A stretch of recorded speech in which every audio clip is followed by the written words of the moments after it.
ये कहानी एक छोटे से गांव की है जहां एक पुराने मंदिर में काली माई की मूर्ति स्थापित थी। ये मंदिर गांव के किनारे घने जंगल के बीचों बीच स्थित था। गांव के लोग मानते थे कि काली माई की मूर्ति में एक अद्भुत शक्ति है जो उनकी रक्षा करती है। लेकिन इस मंदिर के साथ एक डरावनी बात भी जुड़ी थी। रात के समय यहाँ से अजीब और डरावनी आवाजें आती थी। कहा जाता था कि काली माई की मूर्ति के साथ एक भूतनी बंधी हुई है।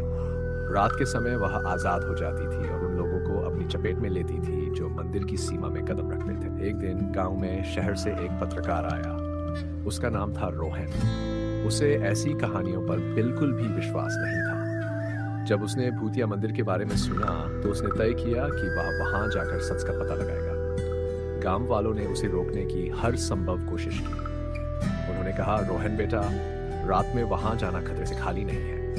लेकिन रोहन ने उनकी बातों को अनसुना कर दिया और कहा, मैं सच्चाई का सामना करूंगा, चाहे कुछ भी हो जाए। रात के अंधेरे में रोहन ने मंदिर में कदम रखा। चारों ओर अजीब सी ठंडक थी और वातावरण में एक गहरा सन्नाटा छाया हुआ था। जैसे ही उसने काली माई की मूर्ति के सामने अपना कैमरा निकाला, अचानक हवा तेजी चलने लगी। तभी उसने देखा एक परछाई मंदिर के एक कोने से उसकी ओर बढ़ रही थी। वह परछाई लंबी थी, उसके बाल हवा में लहरा रहे थे और उसकी आंखें लाल रंग की जलती हुई मशालों जैसी थी। रोहन डर से जड़ हो गया।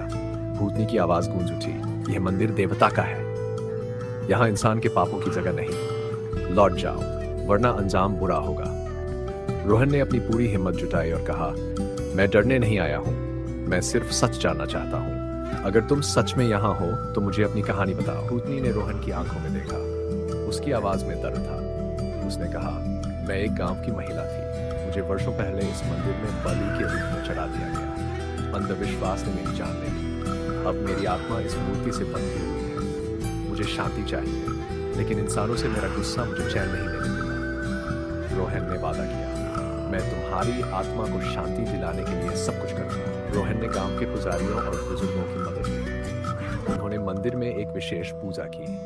जब पूजा समाप्त हुई तो भूतनी की आत्मा रोहन के सामने प्रकट हुई। उसने कहा, तुमने मेरा बंधन तोड़ दिया, धन्यवाद। इसके बाद भूतनी की आत्मा स्वर्ग की ओर चली गई।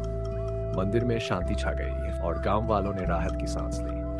रोहन ने इस घटना से एक सबक सीखा। उसने महसूस किया कि अंधविश्वास और सच्चाई के बीच एक महीन रेखा होती है। इसे पार करने के लिए साहस और समझदारी दोनों की जरूरत होती है।